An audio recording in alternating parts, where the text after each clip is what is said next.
coming from deep, deep, deep. This is ancient water. This is healing water. Look at this old rock that's been walked on by so many Indians. Oh, Sean will kneel you down right here. 36 Indian villages around here. Obviously, nobody's here. This place is desolate. I'm living off of this. Look at this spring, guys. This is unbelievable.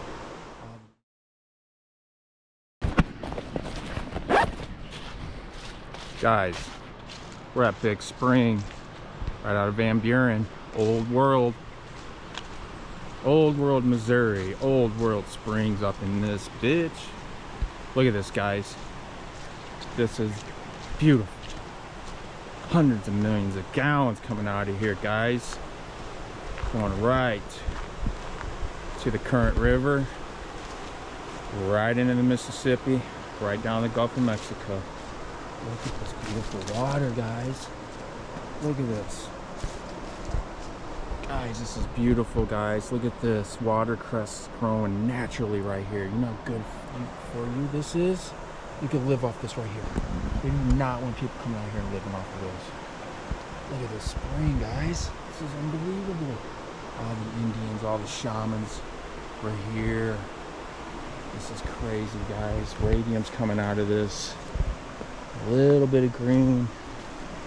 Mostly pure medicinal waters. Beautiful, guys. Look at that Dolomite mountain. That is old. Van Buren, guys. Look at this, the largest spring. You're not gonna get any bigger than this, guys. Look at these waters. Guys, this is 300 million gallons of water a day coming out of this. Now, they're gonna lie to you and they're gonna say it ain't that much. I mean, it's 100 in a low flow. It's been gauged at 180 million. That's one day, fellas. On the high flow, it's 800 million gallons up in this bitch. 800 million gallons, guys. Man, it's a lot of water. And this isn't just coming out of rainwater. They're gonna lie to you. Oh, this is coming out of the groundwater, rainwater.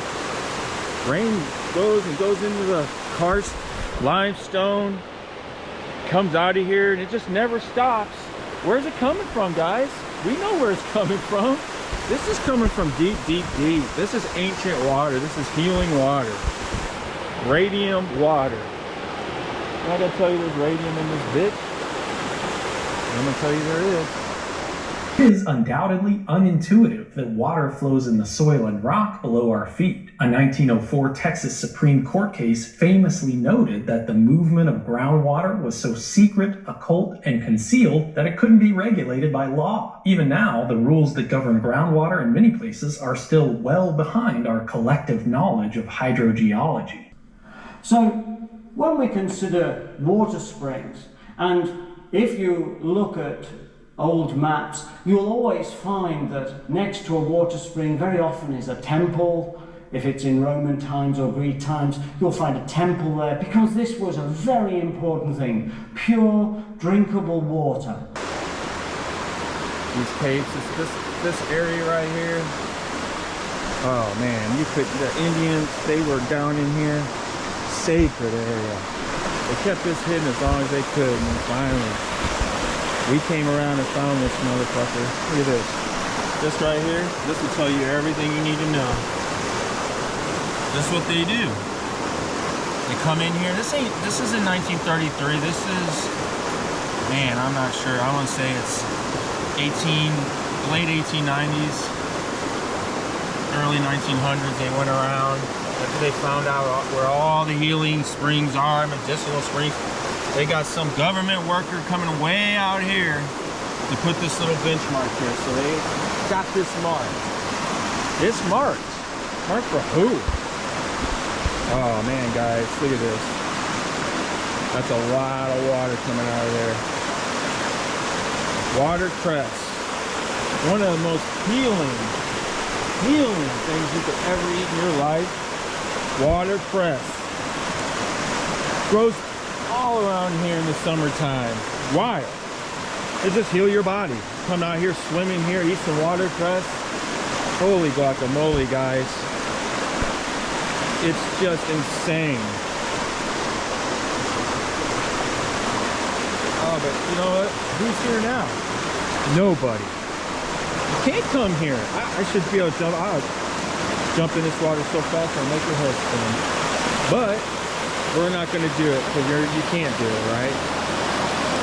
You can do whatever you want, guys, in this world. Natural law, fellas. Natural law. Natural law precedes everything. Way before our law system, guys. Nobody owns this water, brother. We all own this water. If you're in freaking Amsterdam, you own this water. If you're in South America, you own this water. You come right here. This is on the plain. This is on our realm, guys. You can get here. This is yours. And it is healing. Trust me. The fish that live in here, the plants that live here are healed. This is the most precious area ever right here. This is Garden of Eden where I'm at. Not only where I'm at, there is thousands of springs around here. This is just one of them. Trust me. This is the biggest. That's why I'm here. But there's so many special medicinal springs around Missouri, guys. I'm gonna step right on out, let you check it out. And it's a small cave out in the back. There's watercress just living right here, guys. Look at this. Look at this. Look at this old stone rock work. This is early 1800s, guys. They were coming out here before they shut this shit down. The CCC. This is just unbelievable, fellas. Look at this place. Old pathway out of stone. Guys, there's a county over here called Stone County. And we're in Missouri, guys. Way deep in the Ozarks. The oldest Dolomite mountains in the world right here I'm on. The oldest, right off the Appalachian South. Guys, this spring right here is full of, not a lot of radium, it's got a little bit. Like I said, from the shell. But anyway, Stone County is north of here a little bit. I mean, they call the county Stone County, guys. This is ancient. Look at that. Anyway, Ponce de Leon, the town in Stone County, healing waters, before they shut that down. Ponce de Leon was there, obviously, the Spaniards. And this shows you his route. Now, the red route is his traditional route. This is the route where they think he came. And you can see he came up in Alabama and crossed into Arkansas. And then he died somewhere in this area, and his troops came on back this way and came back down to Mexico. That's the traditional route. The blue route is a more modern route that people think he actually got much further north than what he did originally. You'll notice it takes him right through the Ozarks. So there have been all sorts of stories about people finding Spanish replica remnants of things like helmets and lances and things. I'm gonna give you a full view of this. And it's a pleasure, guys, for me to be able to come here and show you guys this. This town, this place, no one comes here. It's the most beautiful day I've been in the 80s. The Scorpio. And it's November, fellas, and it's 80s up in the Ozarks. Look at this old rock that's been walked on by so many Indians. Oh, guys, we love it. Old World Spring just gets a kick out of this. Suppression by the government workers, I call it. Here we go, fellas. Right here, look at this water. Cleanest water you ever get around. Guys, we're gonna step on out of here. Showing some ancient rock work. So many people walked over. They couldn't tear this out of CCC. Stupid fuck. Look at this benchmark. Oh, let's get here and make a benchmark where the precious Indians were and the shamans, just so we can degrade it. And what they do is they always put a little imprint somewhere. This is very sacred rock, guys. This rock right here is sacred. All the shamans would bless you right here. I don't know, they call it, you know, baptisms and stuff. The old world, they call it straight up just healing. Shaman would kneel you down right here. The most sick would come here, guys. This is one of the healing waters in Missouri. Oh, this is very dangerous, guys. Look at this. Man, if I fell and hurt myself, shit, I could probably get healed. I'll just live here for a little while, heal up, getting in this water.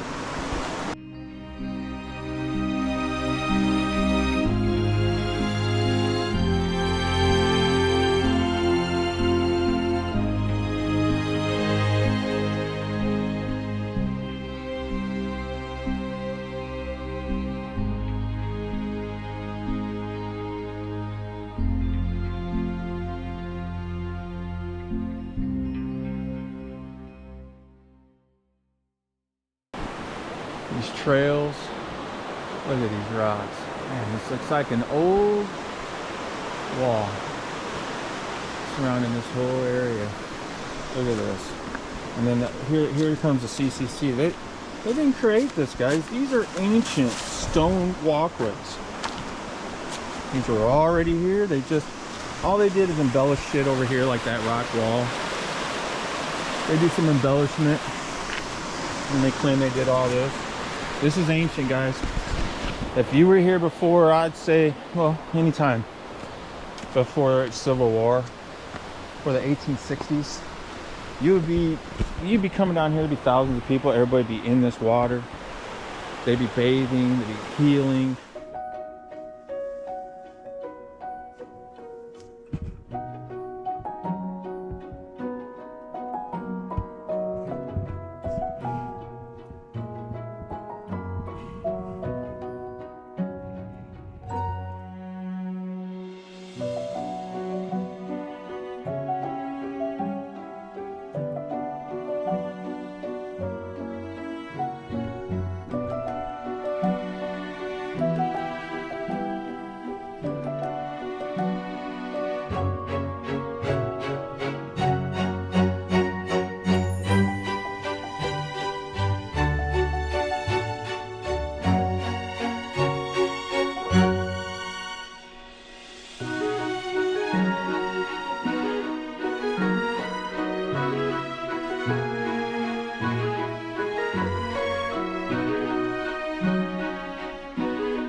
This is insane, guys. Look at this rock wall. You're gonna tell me this has been used thousands or hundreds and hundreds of years. Look at this. It's just crazy.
Look at this pathway.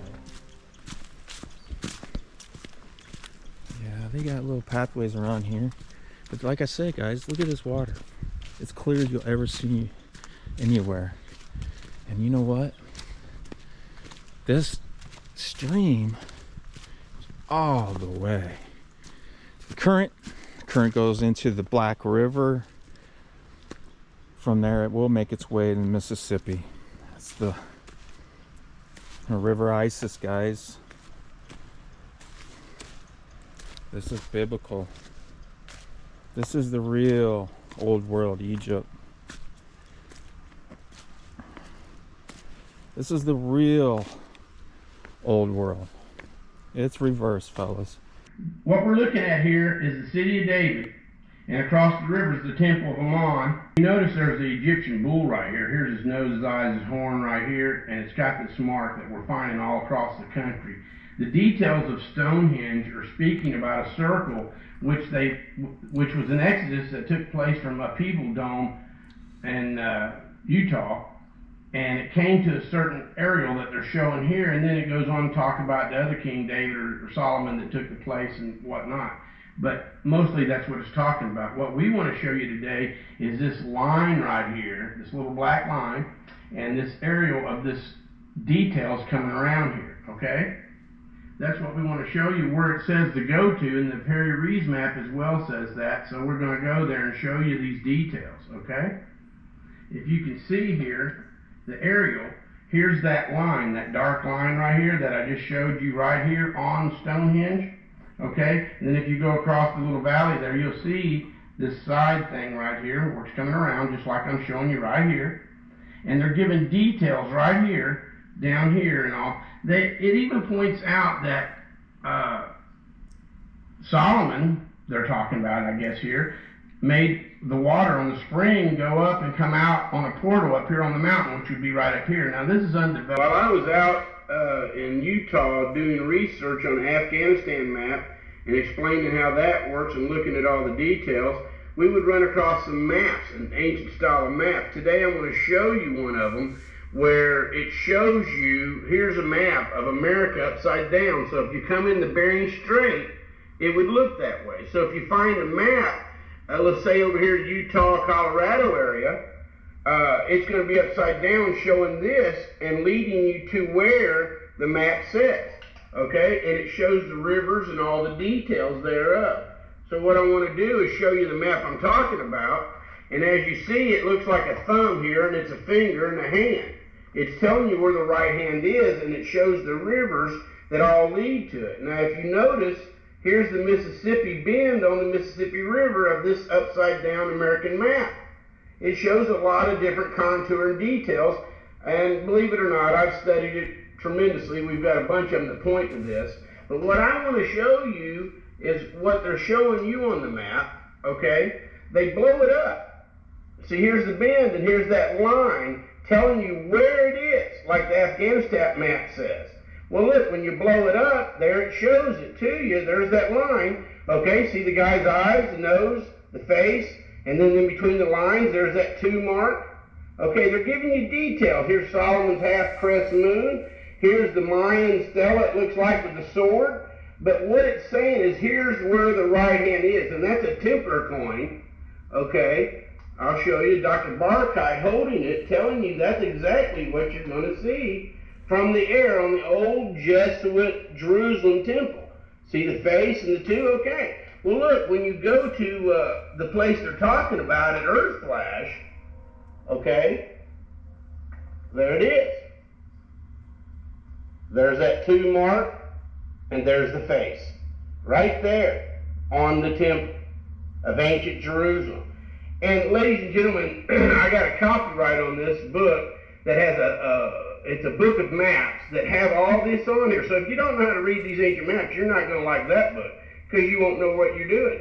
But I'm just showing off one of the maps to give you details that all maps point to this area. Look at this. Man, you know what? This right here looks like a CCC job. But I'm going to say it was in the 1850s. This is when our great-great-grandfathers, when they all heard, and grandmas, they heard about this place, guys. They heard all about these, and they all came. It was right after the Civil War, and right before the Civil War. And they realized Oh man, our government realized all these medicinal springs. Can't have people getting healed. I mean, the medical industry just took this guy's down. It all happened in 1900. They went around, government agents everywhere. One of the guys up here was Schoolcraft, who in 1818 and 1819 embarked on an exploration of the Ozark Highlands. Now, Schoolcraft was really, he was a geologist, he was an explorer, but his main goal in doing these explorations was to understand the mineral resources that this region had, so that it would encourage mining and so forth. Look at this, guys. They document these places. Look, they got another one right here, fellas. They just want to make sure there's the gauging station. They want to make sure they fucking it up. And they do all their little work everywhere, and they're mining. Guys, they mine the fuck out of these places. This place has been mined like crazy.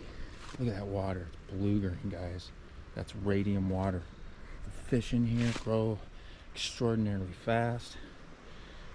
I mean, why is it against the law to get into this water? Why? Because it heals you.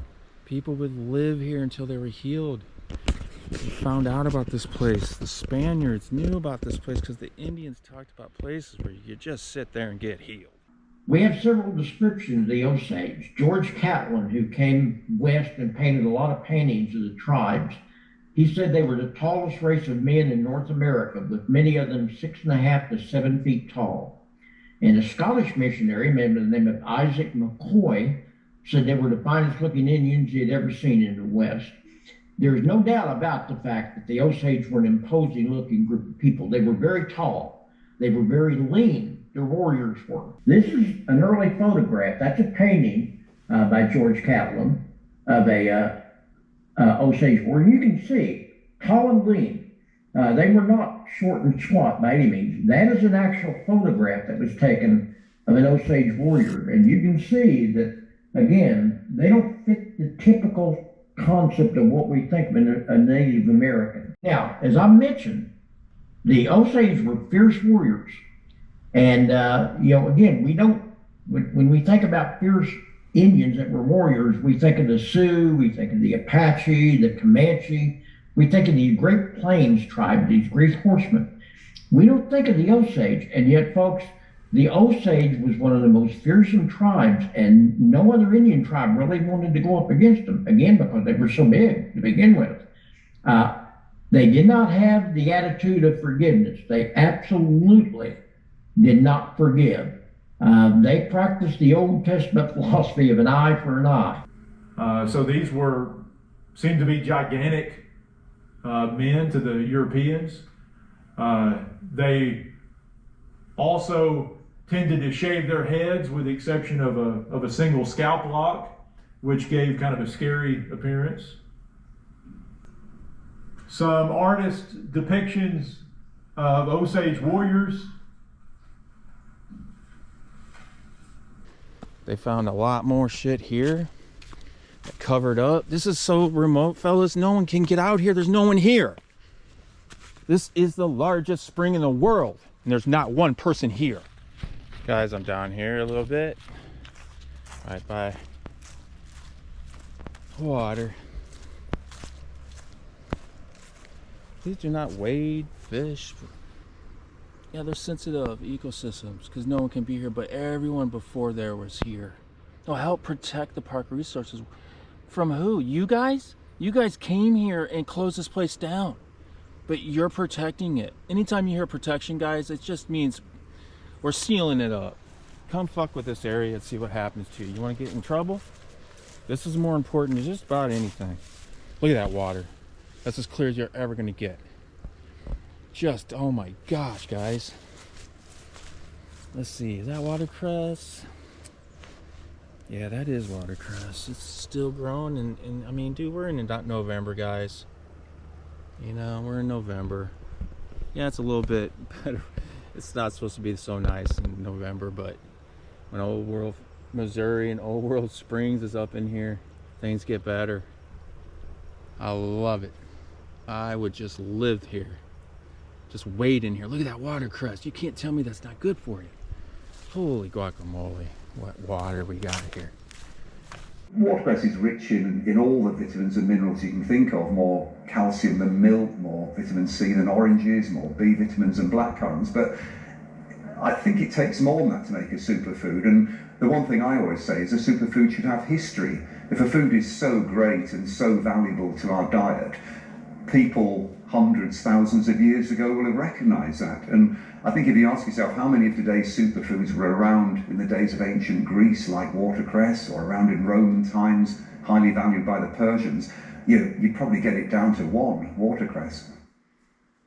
One that I'm particularly excited about, because I fly quite a lot, is reducing the risk of deep vein thrombosis during long-haul flight. So it's thought the same properties in watercress that stimulate cardiovascular performance in athletes can help couch potatoes like myself survive a long-haul flight better. So, some exciting stuff coming out.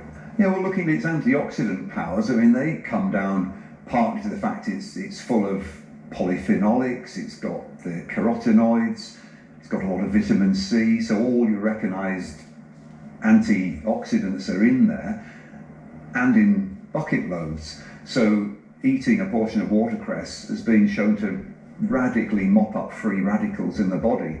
It's also got its isothiocyanates, this very special phenyl ethyl isothiocyanate that's linked with fighting cancer. So, it really just ticks all the boxes. Never tried watercress? Man, go to Whole Foods or these places, man. You can get it, it's so expensive. It's ridiculous. It just lives on top. It just looks like beautifulness. They charge you an arm a leg for it because it actually can heal you, and they don't promote it anywhere. And if you do know about it, you gotta spend $10 for a little pound of it. There's pounds here. If you ate, 5 pounds a day, you'd live off this and that water, you'd be healed of anything. When people start doing it, they come down here and grab you. Medical community, fellas. Trying to get a little bit better on this green blue water. There it is right there. Guys can see that water. Really green over there. That green water comes out, guys. That's radium. That's watercress too, all over in here. The fish here, everything grows like crazy. So this water goes all the way down, fills up the current, and we know what the current is. The Current River, guys, that's the most special river in North United States. Our government could not fuck this up. Our companion is Z. Lee Stokely. For many years, Doc Stokely was an outdoor columnist for the St. Louis Post-Dispatch. Doc, you've watched a lot of dams go up in your beloved Ozark Mountains. What has been your experience? One time when I was in Washington, D.C., General Fick told me, the old chief of the Army Engineers at that time, told me that the 11 points in the Current River were two unique streams that should never be molested, that should be left in their native state. And I certainly agree with everything that General Fick said. So why would they ever want to ruin this beautiful 11 point, I will never know. Except that possibly there should be some intrigue between the power interests and the Army Engineers, whereby that they pour concrete on a little stream that will produce an insignificant amount of electricity, only 25,000 kilowatts at its peak, and sometimes not anywhere near that amount, probably 8,000 kilowatts. And the next thing they'd be asking for is a steam plant to supplement it to produce electricity that they might need. Now, we're oversold on electricity, we're oversold on dams. And I, for one, call upon the public. Now declare that a state of rebellion exists between us and the insidious combine of dam promoters, pork barrel politicians, and U.S. engineers that seek to destroy us, our family ties, and our homes. We defy the deceit and treachery that portrays public necessity where none exists in order to justify the construction of this worthless Water Valley Dam. The riparian rebellion has begun.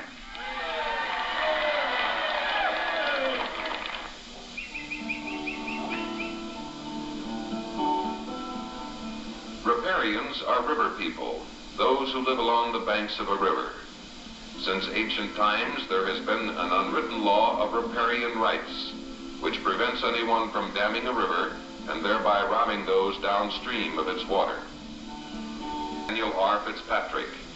He has come here today to lend his support in the fight against the dam. Fitz, I see you're going to try a little fly fishing. Yes, I think the fly fishing is one of the things that a river like this affords. It's one of the last of 3 rivers in this area that are spring-fed streams. All the rest of them have become impoundments. There's nothing more beautiful than floating down this river with its tapestry of colors, hardwoods and evergreens, a little of everything here in the way of timber. And it's a perfectly beautiful sight with the spring-fed stream, clear water, and you just don't get that in an impoundment. And once you get a dam in here, it's a permanent destruction. I mean, all of the timber, all of the wildlife, and everything except on the hilltops is gone forever. Now, it's taken centuries to build this up in its present state. I understand this Ozark Range is one of the oldest outcroppings on the North American continent. And so what they do is if they can't shut them down, they just bring in the boys, make a bunch of lodges, put a bunch of stupid signs everywhere. It's just degrading the area. It just looks degraded with their bullshit. This should be a sacred area. It is, but it was full of shamans. The Osage cruised through here. They had to give this up. Early 1800s, they seeded this place. And then when we took it over, Louisiana Purchase, they were like, okay, we got it now. Guys, here's a great example. I mean, look at this. The big spring threatened. By who? Oh, the Civilian Conservation Corps. Look at these guys. They spent all of our money to do this. And they're going to claim that they helped things. Oh, it was flooding. Just natural. Look at these guys. Look at these guys. It's ridiculous. In 1933, no technology, and these guys are out just destroying ancient places. And they have a government worker telling them what to do. And who's going to say no? You get paid. I mean, there's no jobs in 1933. They made sure there's no jobs after World War II. Everybody had to do what they were told. And these guys come around building dikes. Ridiculous.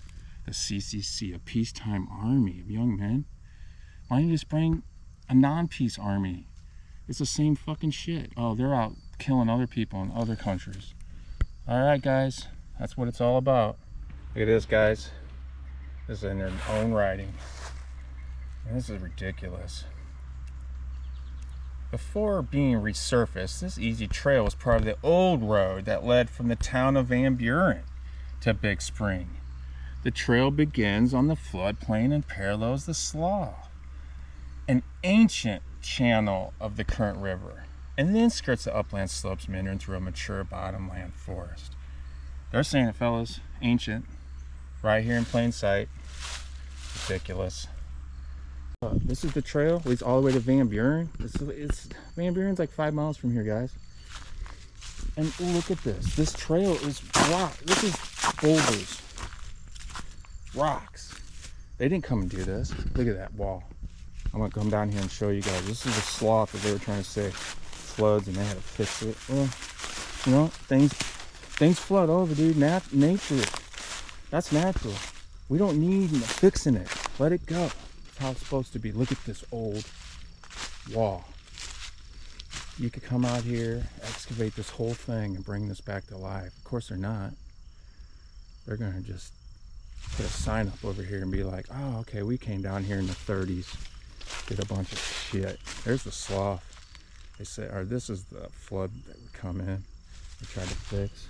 Look at this, guys. This is a whole walled pathway. Probably 4 miles. Who knows? All the way to Van Buren. Coming up here now. We're gonna keep walking this fucker. This is a map of some of the Warriors Trails. This is the old Osage Trace, and this is the Virginia Warriors Trail here. This is the Osage Warriors Trail. Just a major trail. They follow basically highways today. If you were to travel along these roads, they're basically old Indian trails.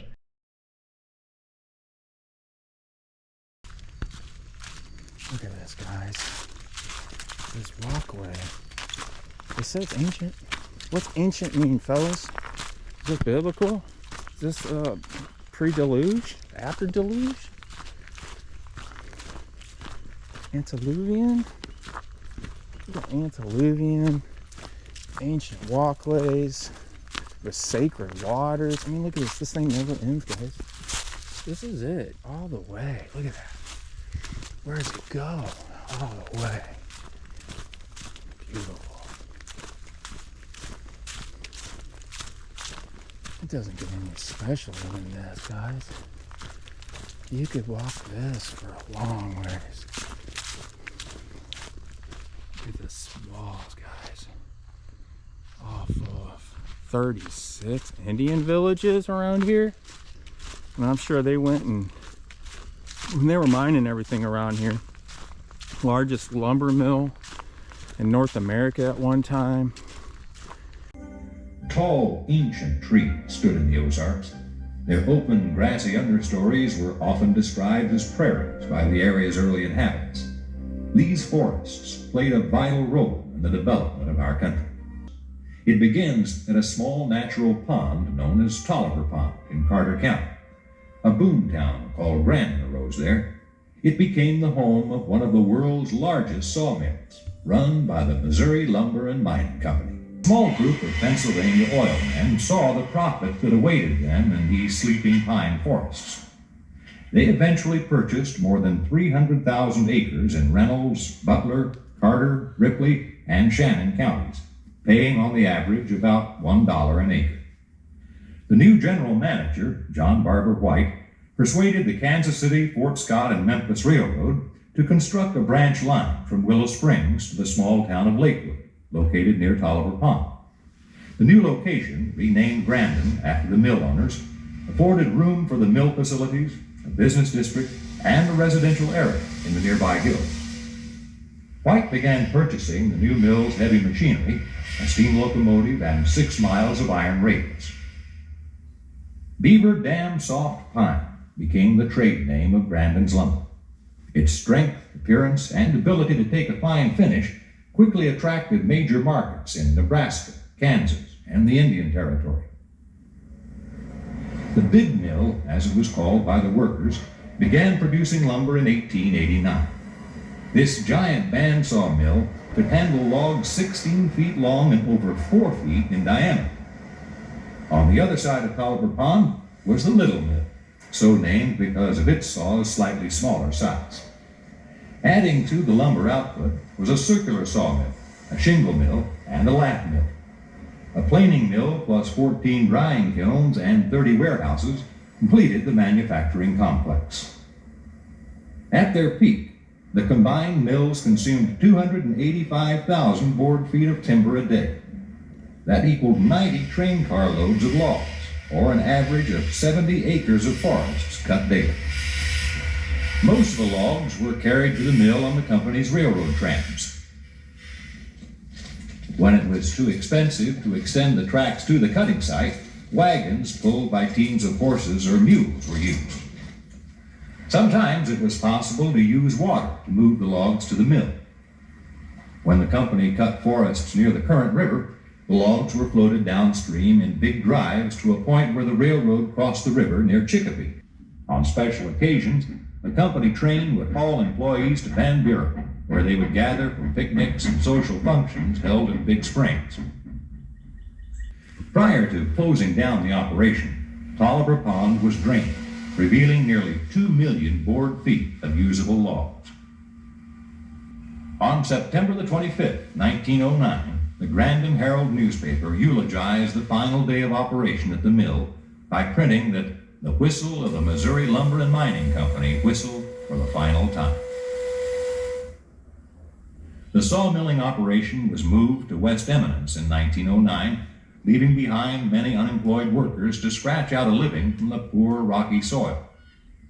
Cattle and other animals grazed the forest, compacting the earth and eroding the trails. Decades of local fires laid bare the thin soil, which then washed into nearby streams. The mills had cut most of the large pine trees, which could have provided seeds to start new pine stands. That loss, combined with annual range burning, led to a new dominance of oak trees in the Ozarks. The Grandin era was an awakening period for Americans. Nationwide, they were beginning to see that resources like the forests needed care if they were to continue. The days of vast stands of virgin timber were gone. The new science of forestry was underway. The U.S. Forest Service itself was formed in 1905. In 1907, Yale University sent its senior forestry class to Grandin to study logging and milling operation in the Ozark forests.